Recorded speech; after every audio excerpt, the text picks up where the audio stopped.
Good morning, Chavra. Today is the 29th day of Iyar. We'll start with counting the Omer on page 139. Last night we counted 44. Hayayim, let's say it together. Hayayim, Arba'a, Ba'arba'im, Yayim, Shehem, Shisha, Shavuos, Ushenei Yamim, LaOmer.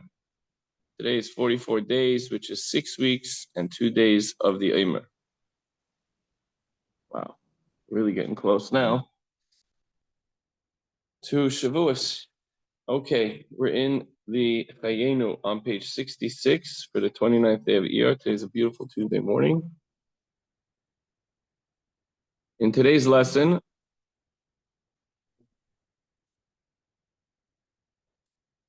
this is a sugya. Sugya, a subject that we got to halt cup. It's a little. You have to concentrate a little bit. The divine intellectual properties of each world, of each realm, are the conduit for the revelation of Torah, which is God's wisdom, on that level. Hence, as the Shekhinah descends, there emerges a dimension of Torah suited for that particular level. And from there, it flows outward to all the areas of existence. You'll see what that means, huh? No, but you'll see what that means. We mentioned yesterday that the Talmud comes from one place and the Mishnah comes from another, right? You'll see. Mislabshos malchus da'atzilus b'malchus d'bria mislabeshes b'heichal kodshei kedoshim diyitzira shu chochma bina das diyitzira.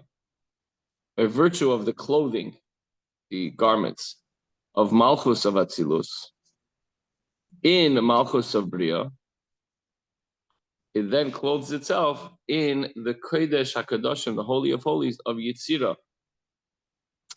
This being the Chabad of Yitzira. It's going down one level to the next. So it might be the lowest level. How about this? It's the lowest level of Yitzira, of Atzilus, which is the highest level, right? The lowest level of Atzilus. And then it goes to the lowest level of Bria. And then it's the highest level of the next.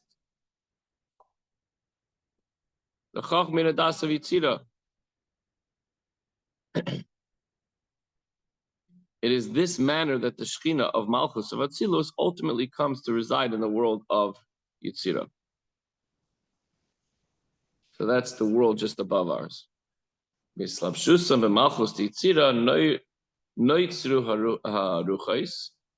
on,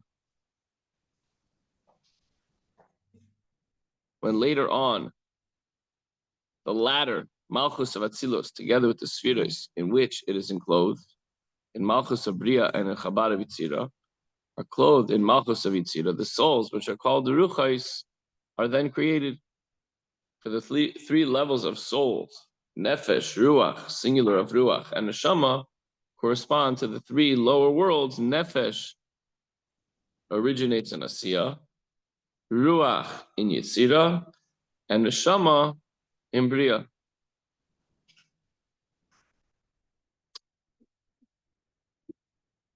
So remember the five levels of the soul. Nefesh, Ruach, Neshama, Chai, Yechida, right? So Nefesh starts in Asiya.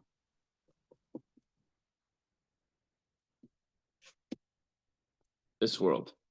And that's where the soul is. That's the physical body that gives life to. Ruach, one step up. Neshama in Bria. And then Chaya, which would be in Atzilus. It doesn't say it here, but you could just continue the chain up. Chaya in Atzilus. And then Yechida is one with Eibishter. Essence of Hashem. No. It's tough to take questions because we have people on Zoom. So let's go through and we'll do questions after. The question, write it down. The question is that it appears that we communicate from above. We have to be a receptacle for. We have to be prepared at different levels. So the question is, how do we prepare as we go up to receive, be in position to receive the next level? Yeah, learn Tanya, exactly. Number one. Number two, we're not really even up to there yet. We're not talking about preparing to receive. We're just talking about where the Shekhinah goes through and which levels it goes through before it comes to this world, specifically when it comes to Torah and the different levels of Torah, Mishnah. And soon we're going to talk about where does Isser v'Heter, permissible and prohibited, where does that come in? So in now discussing the level of Malchus of Yitzira, he writes that souls of the level of Ruach are created. So that's the second level up, let's say, if you're going from bottom up. Malachim shebi Yitzira, the angels, which are in the world of Yitzira. V'gam misham hi ha-mishnah shelefanenu. Yesterday we learned about the Talmud and the Mishnah. From there too, the Malchus of Yitzira comes the Mishnah that we possess, which comprises of the legal decisions that are likewise derived from Chachma Bina Das of the Blessed Ein Sof. Why Chachma Bina Das? Because it's Hashem's thoughts. The Torah are God's thoughts. The Torah is God's thoughts. Not only the Gemara within the Talmud, but the Mishnah too derives from the intelligence of the Ein Sof, from Hashem. Even though it was stated earlier that the Mishnah derives from the Midas, yet since the Mishnah there is concealed, the rationale of the laws, they too emanate from the Chabad, the Chachmei Das of the Ein Sof. The laws come from Hashem's will. You should do this, you shouldn't do that. This is important, this is not. That comes from the will of Hashem. Rak shebechina is Chachmei bin Das, shehein tami halachos, heim melubashim, ogenuzim, bigufei halachos, v'loi v'chinas gilui. Only that the categories of Chachmei bin Das, that is, the reasons and interpretation of the halachos, are clothed and hidden within the laws themselves and are not in a revealed form.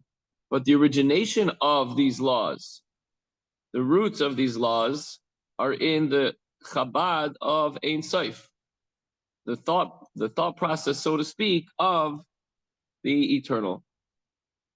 And then, how come we don't recognize them and see them? Because they're hidden within the mitzvahs. Why can't I eat milk and meat? We don't know the reason why, but it originally stems from the Chabad of the Ein Sof. In the Gemara, the reasons for the laws are revealed. Whereas in the Mishnah, all that is revealed is the actual law itself and not the reasons underlying it. Or at the very least, the Gemara tries to extrapolate, tries to draw out and discuss the reasons. That's the whole back and forth of the Gemara. Why is this and why is that? And we go on a whole tangent trying to delve in and reveal that which is hidden. The Gufei Halacha is Shehein, but and the Mishnah, the Mishnah is more precise. This is the way it is, this is the way it is, this is the way it is, and we don't always understand that. The Gemara fleshes it out. The Gufei Halacha is Hein Bechinas Gilui Hein Ha'aras V'Doisav Shel Ein Sof Baruch Hu Bechinas Gilui. When it comes to the elements of halacha, which are in a revealed form in the Mishnah, are the very reflection of the midas in the Ein Sof in the revealed form. Sometimes we do have the halacha. This is the way it is. This is what you have to do. As mentioned earlier, the actual halachic decisions that something is permissible derives from the divine attribute of chesed, kindness, and that something is prohibited derives from the attribute of severity. Let's just be clear. It doesn't mean it's bad. Kids, don't do that. It's dangerous. We have to take down a dead tree. So the kids want to play. And you never know what's going to start rolling and what could still fall. And you're not being mean, but that's where it comes from, the side of Gevura. As I mentioned earlier, the actual halachic decision that something is permissible derives from the divine attribute of chesed, and something is prohibited comes from Gevura. Atikunim deshis sfiron mekanenin b'tzira shehein derech klal shnei kavin yamin usma. So thus it's been explained above in the name of the tikunim that 6 spheres nest in Yitzira. What are these 6 spheres? The 6 spheres, or midas, comprise in general 2 extensions. So within each one there are 3, obviously, right? So on the right is chesed, and on the left is gevura. Chesed is represented by kindness, and gevura by severity. Lahakel Misitra de chesed dahainu lahatir sheyuchal lales el Hashem, acting with forbearance deriving from the aspect of kindness, which results in adjudicating leniency, that is to say, to permit a thing to ascend to God. Can we eat this? Yes, no? Yes, eat it, it's going to ascend. Is this okay to do? You call it Rav. He says, yes, according to the Torah, it's permitted. And permission means that it has the ability to be elevated spiritually. For only that which is permitted to a Jew can ascend to God. So thus, when a ruling is lenient and the object in question is permitted for use, it enables the individual, through utilizing it in the performance of a mitzvah, to cause it to ascend to God. This, of course, is an act of kindness. What about the opposite? If something is declared forbidden and thereby precluded from its elevation to holiness, this is an act of severity. Okay, if something fell in the pot, is it mutter or asa? The rabbis look at it and they say, mutter, you can eat it. Oh, now we can make a bracha, now we can use it for a special meal, whatever it is. Once in a while, nope, sorry, that whole pot has to be spilled out down the drain, and now that food cannot be elevated to spirituality anymore. It's a done deal. No, I'm just saying in general, not anything specific. A coil, I'm just using it as it could be anything. It could be whatever, there's many different halachas. It could be the lungs of the cow and how it was shefted, whether it was shefted properly. You're not sure, so you can derive from the Mishnah, from the Gemara, from this halakha, that halakha. Oh, kosher. The whole cow.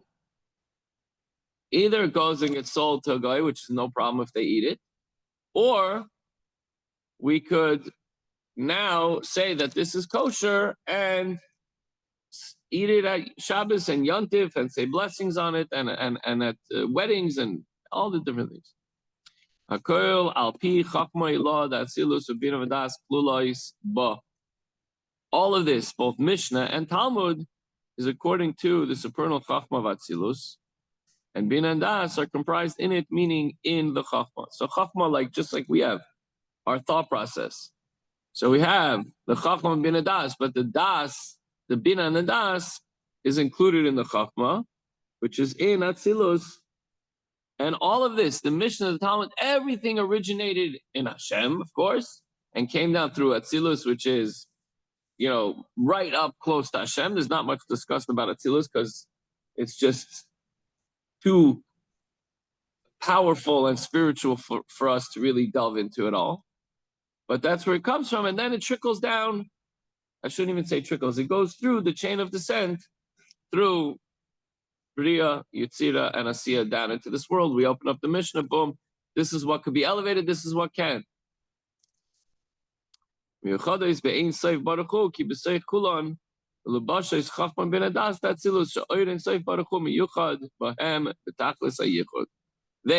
what's they? The Mishnah and the Talmud and the illumination of Chabad and Midah is found in them, the Chachma Das. And not only the Chachma Das, but also the Midas, the Chesed and the Gvura, the kindness and the three that are included in them, the three different emotions, and the Gvura and the three different emotions that are included in them, are united with the Blessed Ein Sof, for in all of them are clothed the Chachma Bina Das of Atzilus, with which the light of Blessed Ein Sof is united in perfect union. So really, we think to ourselves, there's Chassidus, which is the spiritual part of Torah, and then there's Nigla, which is the real part of Torah. But what we fail to realize sometimes is when we learn Talmud and Mishnah, we're tapping into Atzilus, we're tapping into the essence of Hashem. We're going right up the chain. And it is teaching us the halacha of what we can elevate and what is not meant for a Jew. That's why we say kosher. It's not fit for a Jew. Doesn't even mean food. This you're not allowed to look at. This you could look at. The words of a sefer or whatever. So when the Shekhinah encloses itself in the shrine of holy, or music, or even smells, something that's cooked, milk and meat that's cooked together, and it's a beautiful, it's delicious, let's say delicious aroma, you can't go by, you can't have any benefit. So people often think, I can't sell it, of course I can't eat it, but if you enjoy the smell, that's also benefit. So you can't do that. But might say Shabbos, when we smell the besamim, and you say the bracha on it, that's a smell that is permitted and part of a spiritual pursuit. So when the Shekhinah clothes itself in the shrine of the Kodesh HaKadoshim, of the world of Yitzira, and thereafter it goes down to Yitzira, that part of the Torah which is called Mishnah is drawn down. So that part of the Torah is drawn down, which being the receptacle for the light of the Shekhinah, as it is revealed in the world of Yitzira. And so too, the Shekhinah descends and is enclosed in the Kodesh HaKadoshim, the Holy of Holies, and Asiyah, again, from one world to the next. And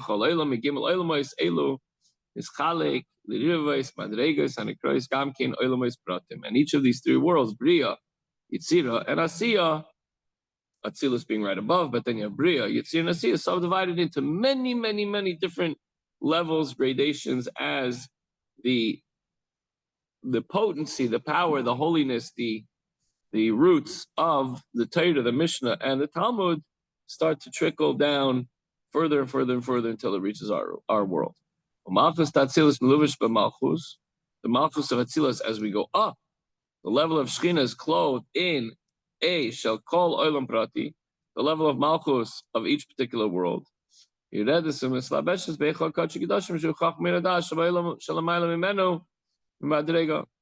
then B, moreover, through the above mentioned clothing, it descends. And C, so it's first, it's the level of Malchus, then it descends, and then it encloses itself in the Kodesh Kedoshim, namely the Chachma Bina Das, the Chabad, which is the world below in it, right? But why do I keep saying Chachma Bina Das when it just says Chabad here? It's much easier to say Chabad, because I want to make sure that our listeners, the people, if we're learning, we shouldn't mistakenly think, oh, Chabad, it's talking about the Chabad people, the Chabad movement. The whole Chabad movement is based on this concept of Chachma, Bina, Das. When you take the first three letters of these three words, it reads out Chabad. But really, what's that all about? It's Chachma, Bina, Das. It's the initial concept and idea. Bina is the true understanding of that concept, and Das becoming one with that concept. So that's the Chachma, Bina, Das of, let's say, the Eibishter deciding my will and wisdom is going down into the world through all these different contractions and levels and ideas until it reaches the physical world in the form of the Mishnah or the Talmud or Halacha, whatever it might be. So we thus have, and this is in every area and every aspect of spirituality, you'll have this concept of the Chabad, the Chachma Bina Das. So because the Alter Rebbe, this was the foundational work of the Alter Rebbe. He founded Chabad. He decided his, I guess, I don't know exactly how it started, but the group is going to be called Chabad, named after this whole train of thinking and approach to Yiddishkeit and to life. So we thus have Malchus of Atzilus. By the way, and you could use that formula in everything. You could use that formula in, okay, I want to learn some Torah. How am I going to learn it? First you think, I'm going to learn Torah, but I don't know how to read. Okay, so you have to read. You have to be able to understand it. And then once you read it and understand it and it becomes a part of you, Das, that's it. You got it for life. It stays with you. Not like, as we were mentioning yesterday, a mitzvah that you put on tefillin, or you say a bracha on a food item or a drink. You drink it, you move on. Tefillin you take off, you wrap it up, you put it away at the end of the day. But Torah hopefully remains with you for the rest of your life. Till you get older and start forgetting things. Then you have to, but you always have to do chazara. By the way, this is the most important thing. We do the shir Monday night, and the teacher constantly reminds us, you have to do chazara, chazara, chazara. There was a time when, before the Mishnah was written down, that every single Jew would review the entire Torah 100 times. That was the norm. Every single part of Torah, 100 times. In detail. And if you did it 101 times, that was above normal. But the point is, what do we do today? We learn something, and I understand it. Maybe we look it over a little bit, we summarize it, and that's it. We actually have to learn it over and over and over and over and over again. And every time we learn it, we're going to come up with a new angle. Oh, I didn't remember this the first time. Oh, I didn't understand it this way. So we have to keep on learning over and over and over. So we have Malchus of Atzilus, which is enclosed in Malchus of a higher rank, of a world of a higher rank, descending into the Chabad of the world of lesser rank. The division of stages into A, B, and C is by the Rebbe. Okay. Hagar, we have a footnote here. this will enable us to understand the wording of the verse. The kingdom is the kingdom of all worlds. The text seems to imply that there is one level of kingship called your kingdom, and another level of kingship called the kingdom of all worlds. The Alter Rebbe therefore explains that the pasuk is telling us that your kingdom is the innermost aspect of the kingdom of all the worlds. Within them, all is enclosed. So Malchuscha, Malchus Kalelam, your kingdom, Malchus of Atzilus. Hine, back to the subject at hand. Hine, Shechina, Hamelubeshes Be'echa Kachi Gedashim Shel Kol Olam Va'olam, Kloli Oiprati Nimshach Mispashit Mimeno Oir V'Chayus L'Chol Ha'olam Habruim Shebai L'Shamay Sumalachim. It's from the Shechina, which is enclosed in the Kodesh, the Holy of Holies of each and every general or particular world, that light and vitality are extended and diffused to that entire world. So the energy, the home base of the Shekhinah is in the Holy of Holies of each world. And the creatures contained therein, the souls and angels, get their vitality from there. So what do we do today, Steve, that there's no Kodesh HaKadoshim? Well, there is, but we don't, it's right? The last phrase refers to the outer beings of each world, such as the Hecholos. They all receive light and vitality from the Shekhinah that is enclosed in the Kodesh HaKadoshim, the Holy of Holies of that particular world. Hikulam nivro ba'asaram amoris shebemai severeshis shehem dvar Hashem nikra b'shem Shekhinah, where they were all created by the 10 divine utterances, as Paul mentioned yesterday, of creation, this being God's speech, and I'll even put it in quotation marks, because God doesn't speak, but that's the way the Torah chose to articulate or explain that what Hashem did, that God spoke and the world came into being, which is termed the Shekhinah. So divine speech reveals that which was previously concealed, just like we do. If you want to explain to somebody what you're thinking, you play, what is it, charades, when you can't say anything and you just try to motion with your hands. You're never going to be able to fully explain it, unless you could write it down, but explain it to somebody when you speak. This is also the purpose of the Shekhinah, revealing to the world a light, which is essentially higher than the world. Therefore, Malchus of Atzilus, which is termed the Shekhinah, which is God's speech, as revealed in the 10 utterances of creation, is the level from which life and vitality are drawn down and revealed to all the worlds and created beings. And all this is accomplished through Torah. For Torah is the shrine of the Holy of Holies. Torah is so we asked before, today we don't have the Kodesh HaKadoshim in the Beis HaMikdash. The Beis HaMikdash is no longer standing. God willing, it will be rebuilt any moment. But where is the Holy of Holies today? In the Torah, in which the Shekhinah first resides in every world. Thus, as mentioned earlier, it serves as a garment to the Shekhinah. So the takeaway for today, yes, of course. So then the answer is that we do have the Holy of Holies in the Torah. It's right there in the Holy Ark. The permitted and the prohibited domains are not random. They depend on the spiritual source. If it's from kindness, chesed, then there is room for it to be elevated to God, and hence we may utilize it. If it comes from gevura, which is severity, then it cannot be normally elevated. There might be exceptions, but we'll see. And it must be strict. We must be strict and refrain from any interaction. We have to keep away. We can elevate it. We can't utilize it. It's not for us. But if we can, and we should, and we will, then we have to do everything we can to elevate that particular thing at that particular time, in that particular place, to elevate it to a higher spiritual level. That's our job. And that's done through performance of the mitzvahs, which are found in the Torah. So, Chavra, go seek it out, do it.